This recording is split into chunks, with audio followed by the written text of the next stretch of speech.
The sun hung low over the dusty streets of Cedar Ridge, casting long shadows between the weathered buildings that lined the main thoroughfare. Sam Morrison stumbled out of the Copper Dollar Saloon, his boots catching on the wooden steps as he fought to maintain his balance. The whiskey had dulled the sharp edges of another day, another moment when the townspeople looked through him as if he were nothing more than a ghost haunting the place where a man should stand. Sam had once owned the largest cattle ranch in the territory, 3,000 acres of prime grazing land that stretched from the creek bottom to the rolling hills beyond. The Morrison brand had been respected throughout the county, and his word had carried weight in business dealings from here to San Antonio. But that was before the drought of 1873, before the cattle disease that wiped out half his herd, and before he discovered that drowning his sorrows in bourbon was easier than facing the creditors who came calling with increasing frequency. Now, 2 years later, he was known throughout Cedar Ridge as the drunk rancher who had let his legacy crumble into dust. The few hands who still worked his diminished spread did so out of loyalty to his late father's memory, rather than respect for the man Sam had become. They watched him with the same mixture of pity and disappointment that he saw in the eyes of every shopkeeper, every banker, every person who had once tipped their hat when he passed. The afternoon heat pressed against his face like a furnace as he made his way down Main Street, past the general store where Mrs. Henderson pretended to be busy arranging canned goods rather than acknowledge his presence, past the bank where he owed more money than he could earn in 5 good years, past the church where Reverend Williams had stopped asking him to attend Sunday services, knowing that Sam would only show up drunk and disruptive. As he walked, fragments of conversation drifted from the boardwalks and storefronts, words that cut deeper than any physical wound. Coward, they whispered. Yellow-bellied. Remember when those rustlers hit the Johnson place and Sam Morrison was nowhere to be found? Remember when the Comanche raided the supply train and Sam claimed he was sick with fever? The truth was more complicated, but truth had no place in the stories that grew with each telling. Yes, he had been drunk when the rustlers struck the neighboring ranch.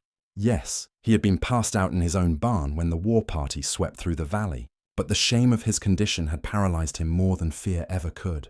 How could he face armed men when he could barely face himself in the mirror each morning? Sam paused at the edge of town, where the road forked toward his ranch and the cemetery where his parents lay buried beneath weathered headstones. He could visit their graves and promise once again to change his ways. He could return to the ranch and survey the crumbling fences and overgrown pastures that represented the decay of everything his family had built. Or he could turn back to the saloon and lose himself in another bottle until the voices in his head grew quiet. The sound of approaching hoofbeats made him look up from his internal struggle. A lone rider was coming down the main road, his horse moving at an easy pace that suggested confidence rather than urgency. Even from a distance, there was something about the man's posture that commanded attention. He sat straight in his saddle, his hat pulled low against the sun, and there was a deliberate quality to his movements that made Sam's stomach tighten with an emotion he had almost forgotten how to feel.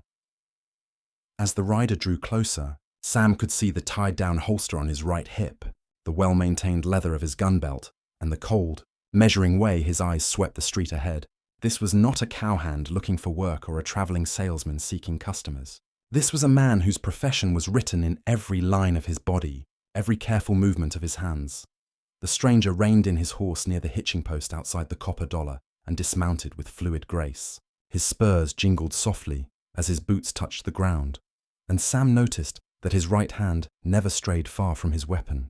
Their eyes met across the dusty space between them, and Sam felt something stir in his chest that he had not experienced in months. It was not fear, though fear was certainly present. It was something older and more primitive, a recognition that passed between two men when the stakes suddenly became higher than simple survival. The gunslinger tipped his hat slightly, a gesture that might have been polite in other circumstances, but felt like a challenge in this moment. Then he turned and pushed through the bat-wing doors of the saloon, leaving Sam alone with the growing certainty that his carefully constructed world of self-pity and whiskey was about to come crashing down around him. The Copper Dollar Saloon fell, silent as the gunslinger stepped through the doors, his presence commanding the attention of every man in the room. The piano player's fingers froze above the keys, and even the bartender stopped polishing glasses to study the newcomer with wary eyes. In a town like Cedar Ridge, strangers were common enough, but this man carried himself with the unmistakable bearing of someone whose reputation preceded him wherever he went. He was tall and lean, with the weathered complexion of a man who had spent years under the unforgiving sun of the frontier. His dark hair was streaked with premature grey at the temples, and a carefully trimmed moustache framed a mouth that seemed more accustomed to silence than speech. But it was his eyes that held everyone's attention, pale blue and cold as winter ice, scanning the room with the methodical precision of a man who had learned to catalogue potential threats in the time it took to draw breath. The stranger moved to the bar with measured steps, his spurs creating the only sound in the suddenly quiet room. The bartender, a heavy-set man named Murphy who had served drinks in Cedar Ridge for 15 years, approached with obvious reluctance. "Whiskey?" the stranger said, his voice carrying a slight accent that might have been Texas or perhaps further south. "The good stuff, not the rot gut you serve the cowhands." Murphy nodded quickly and reached for a bottle from the top shelf, his hands trembling slightly as he poured. The amber liquid caught the light streaming through the grimy windows, and the stranger lifted the glass to examine it before taking a measured sip. He nodded approval and placed a silver dollar on the scarred wood of the bar. "Name's Cole Brennan," he said, loud enough for the entire room to hear. "I'm looking for information about a man named Morrison." Sam Morrison. The silence in the room deepened if such a thing were possible. Several of the patrons exchanged glances, and Murphy's face went pale beneath his ruddy complexion. Everyone in Cedar Ridge knew Sam Morrison, but nobody wanted to be the first to speak when a gunfighter came asking questions. Brennan waited patiently, his fingers drumming a slow rhythm on the bar. When no one volunteered information, he turned slightly to face the room, his coat falling back just enough to reveal the ivory handle of his Colt Peacemaker. "I heard tell Morrison's got a ranch outside town," Brennan continued, his tone conversational, but with an undercurrent that suggested patience was not unlimited. "I heard tell he's fallen on hard times. Lost his nerve, some say. Let his place fall apart while he crawled into a bottle." An old-timer named Jenkins, emboldened by whiskey and perhaps foolish enough to think his age granted him immunity, spoke up from a corner table. "You heard right, mister. Sam Morrison used to be somebody in these parts, but that was years ago. Now he's just another drunk who can't pay his debts or face his responsibilities." Brennan turned his attention to Jenkins, and the old man immediately regretted speaking. Those pale eyes fixed on him with an intensity that made his mouth go dry. "Is that so?" Brennan asked. "And what might those responsibilities be?" Jenkins swallowed hard, suddenly aware that he had stepped into deeper water than he intended. "Well, that is to say, he owes money all over town. His ranch is falling apart, and when there's trouble, real trouble that requires a man to stand up and be counted, Sam Morrison is nowhere to be found."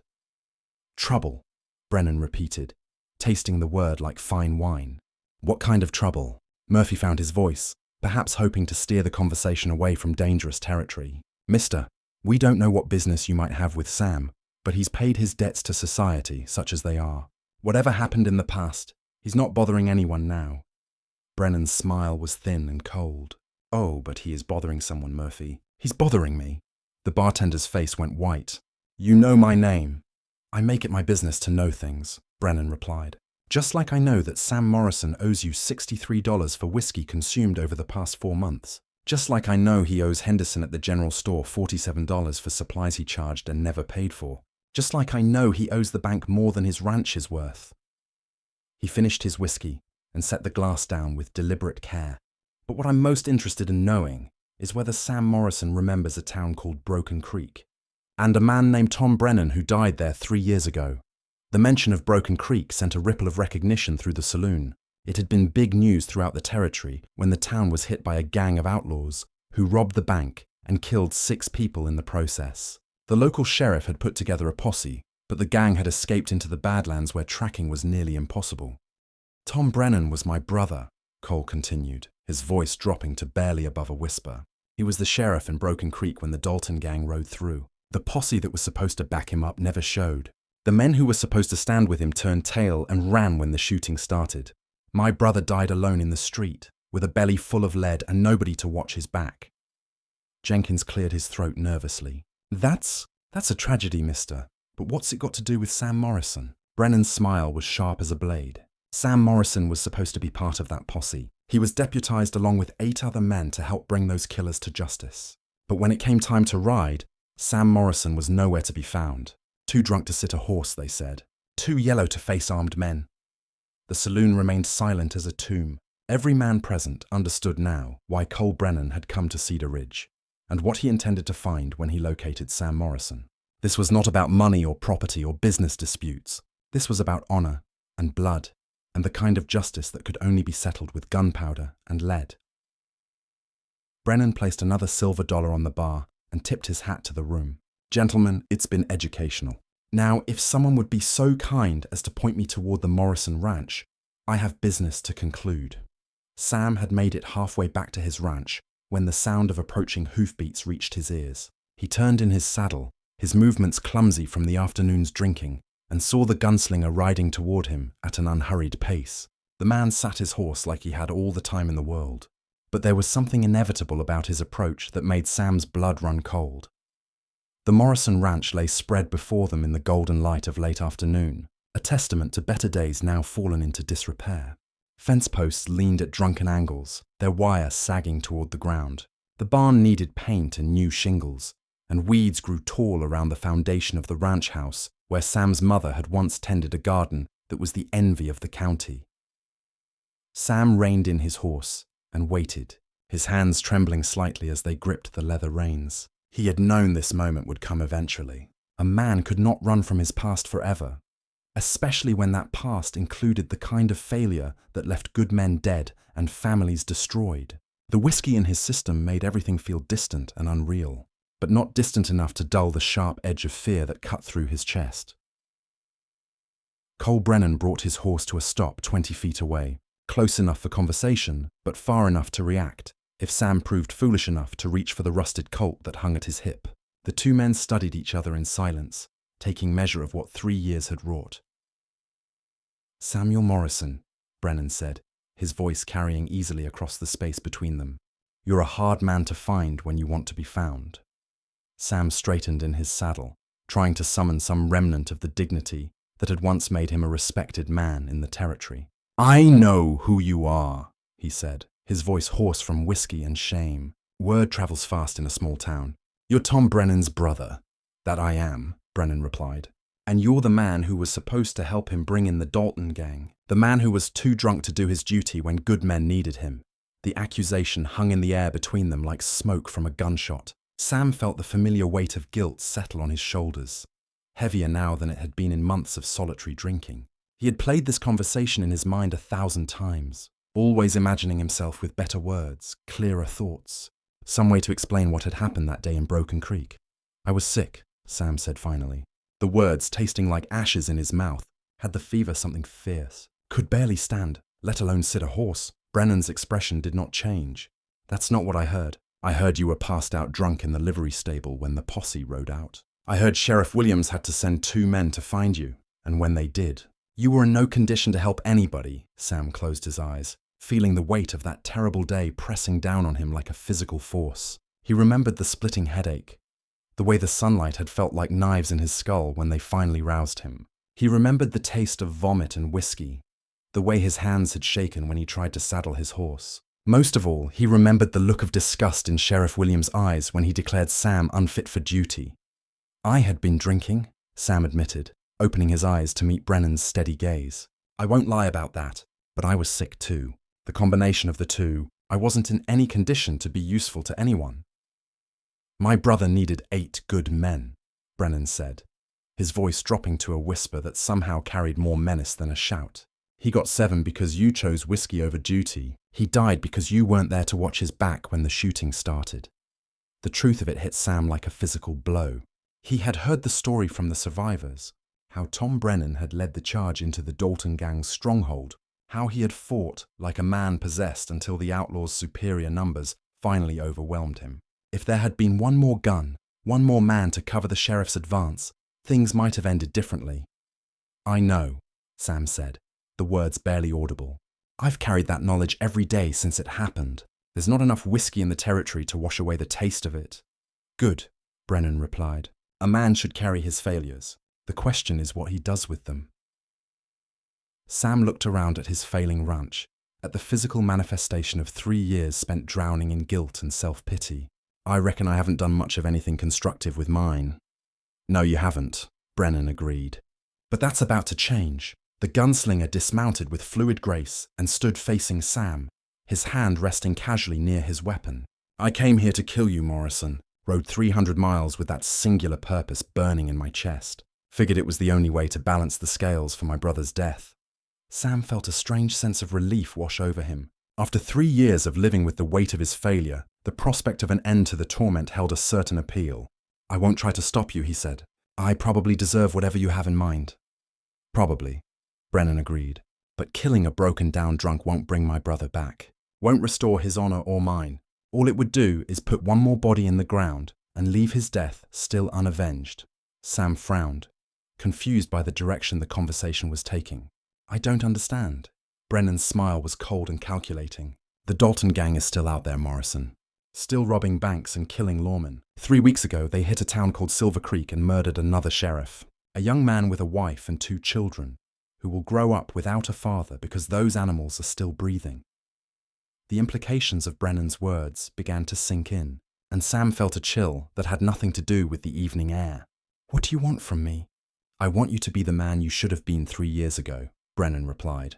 I want you to strap on that gun and ride with me to finish what my brother started. The Dalton gang has a hideout in the Badlands north of here. I know where it is, and I know how to get there.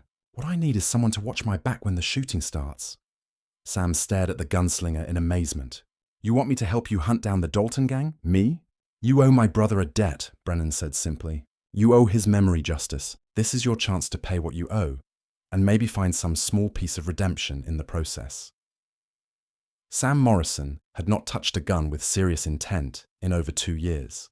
But muscle memory proved stronger than whiskey and self-doubt. As dawn broke over the Badlands, he found himself checking his Colt with the practiced movements of a man who had once been capable of swift and decisive action. The weapon felt foreign in his hands at first, heavier than he remembered, but gradually the familiar weight began to feel right again. They had ridden through the night, following game trails and dry creek beds that Brennan seemed to know by heart. The gunslinger had proven to be a man of few words during their journey, speaking only when necessary to give directions or point out landmarks.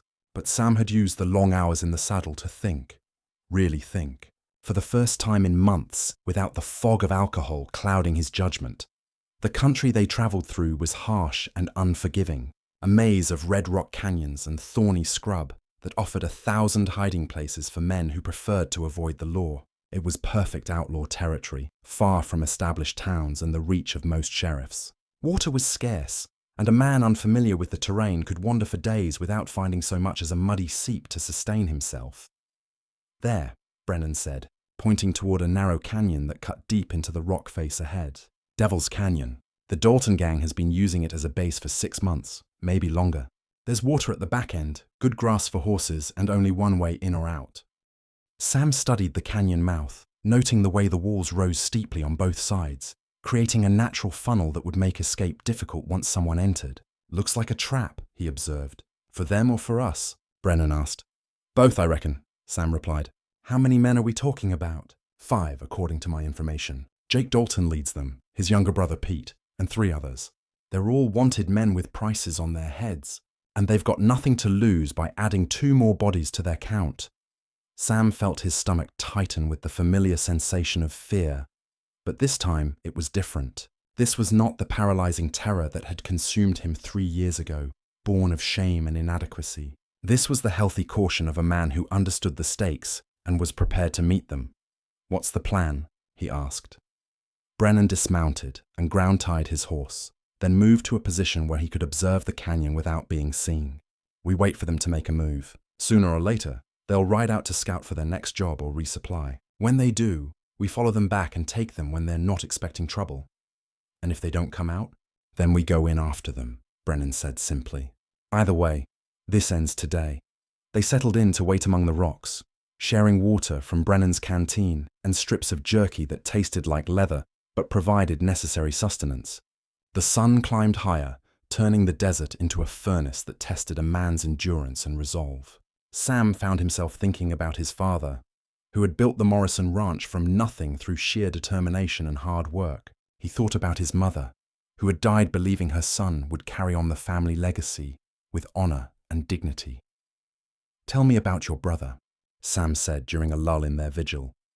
Brennan was quiet for so long that Sam began to think he would not answer. When he finally spoke, his voice carried a weight of grief that 3 years had not diminished.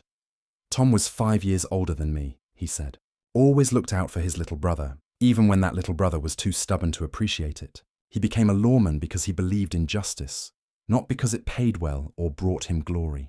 He could have made more money as a cowhand or a store clerk, but he felt called to keep the peace." Sam nodded, understanding the type of man Tom Brennan must have been. "Sounds like he was a good man." "The best," Brennan agreed. "When he pinned on that badge, he made a promise to protect people who couldn't protect themselves. The Dalton gang broke that promise when they killed him, and they've been breaking it every day since with every bank they rob and every innocent person they hurt."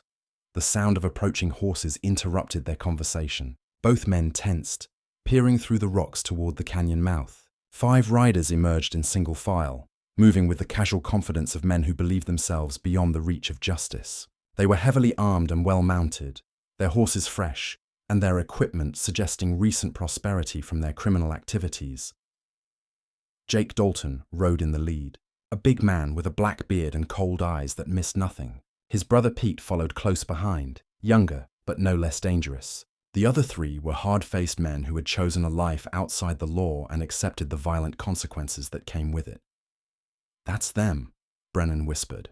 "The ones who killed my brother and God knows how many others." Sam watched the outlaws ride away from the canyon, his heart pounding with a mixture of fear and anticipation. This was his chance at redemption, his opportunity to prove that Sam Morrison was more than just a drunk who had lost his nerve. But more than that, it was his chance to honor the memory of a good man who had died alone because Sam had chosen whiskey over duty. "When they come back," Sam said quietly. "I'll be ready." Brennan looked at him with something that might have been approval. "I believe you will be." The sun continued its arc across the sky as they waited for the Dalton gang to return. Sam used the time to prepare himself mentally for what was coming, running through scenarios and checking his equipment one final time. His hands were steady now, no longer trembling with withdrawal or uncertainty. For the first time in 3 years, Samuel Morrison felt like the man his father had raised him to be. When the outlaws finally returned near sunset, their horses tired from a long day of scouting, Sam and Brennan were ready. The moment of reckoning had arrived, and there would be no more running from the past or drowning sorrows in a bottle. This was where Sam Morrison would either reclaim his honor or die trying. The Dalton gang rode into Devil's Canyon as the last light of day painted the red rocks in shades of blood and gold. They moved with the weary confidence of men returning home after a long day's work, unaware that death waited for them among the shadows and stone. Sam Morrison felt his heart hammering against his ribs as he watched them disappear into the narrow passage, but his hands remained steady on his rifle. "Now we follow," Brennan whispered, rising from his position behind the rocks. "Stay close, stay quiet, and remember that these men have killed before and won't hesitate to kill again." They led their horses down the rocky slope toward the canyon mouth, moving with the careful precision of hunters stalking dangerous prey. The walls of the canyon rose high on both sides, creating an echo chamber where even the smallest sound would carry. Sam found himself moving with a stealth he had not employed since his younger days, when he had hunted deer in the mountains with his father.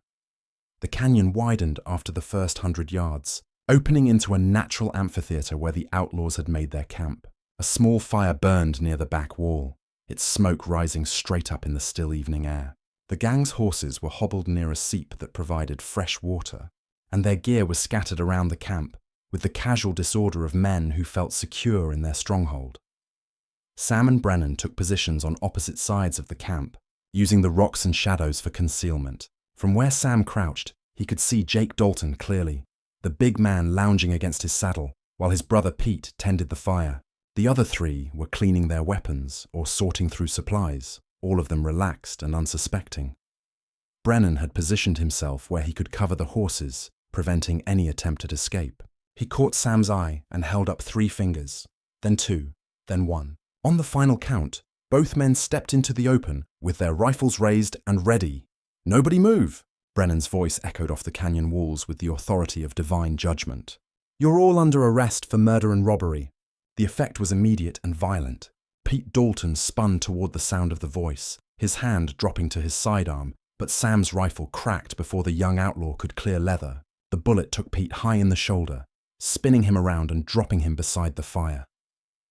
Jake Dalton rolled behind his saddle and came up with a shotgun, but Brennan was already moving, working the lever of his Winchester with practiced efficiency. The gunslinger's second shot shattered Jake's weapon and sent splinters of wood flying through the air. The remaining 3 outlaws scattered like quail, diving for cover behind rocks and equipment. One of them, a thin man with a scarred face, managed to get behind the horses and opened fire with a pistol. His bullets whined off the canyon walls, filling the air with chips of stone and the acrid smell of gunpowder. Sam found himself moving with an instinct he had thought lost forever, working his way around the camp to flank the scarred gunman. His boots found purchase on the rocky ground without conscious thought, and his rifle seemed to aim itself as he drew a bead on his target. The Colt bucked in his hands, and the scarred man stumbled backward with a cry of pain and surprise. "Behind you, Morrison!" Brennan's shout came just in time to save Sam's life. He spun to see another outlaw rising from behind a pile of supplies, a rifle in his hands and murder in his eyes. Sam's second shot took the man center mass, dropping him permanently to the canyon floor. The battle lasted less than 5 minutes, but it felt like a lifetime to Sam. When the gun smoke finally cleared and the echoes of the last shot faded away, 3 of the outlaws were dead and 2 wounded. Jake Dalton sat propped against the canyon wall, his left arm hanging useless at his side, while his brother Pete writhed on the ground beside the fire. "It's over," Brennan announced, his rifle still ready as he surveyed the carnage. "The Dalton gang is finished." Sam lowered his weapon, surprised to find that his hands were still steady despite the violence he had just experienced. The fear was still there, but it no longer controlled him. He had faced armed men in combat and emerged victorious, not through luck or accident, but through skill and determination. "Your brother is avenged," Sam said quietly, watching as Brennan moved among the wounded outlaws to secure their weapons. "Yes, he is," Brennan replied. "And you found something you lost 3 years ago." Sam nodded, understanding the truth in those words. He had found his courage again, not in a bottle or in the approval of others, but in the act of standing up when good men needed him. The shame that had haunted him since Broken Creek was not erased, but it no longer defined him. He was Samuel Morrison again, a man worthy of his father's name and his family's legacy. They bound the wounded outlaws and loaded them onto horses for the journey back to town. The reward money for the Dalton gang would be enough to pay Sam's debts and give his ranch a fresh start.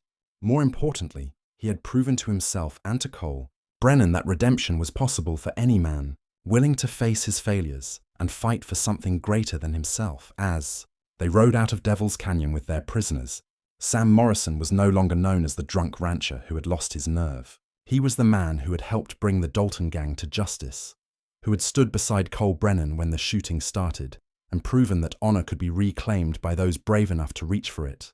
The whiskey bottle held no appeal for him now, and the voices of doubt that had plagued him for 3 years were finally silent. The sun set behind them as they rode towards Cedar Ridge, painting the desert in shades of hope and possibility. Sam Morrison had found his way back from the darkness, and he would never lose himself again.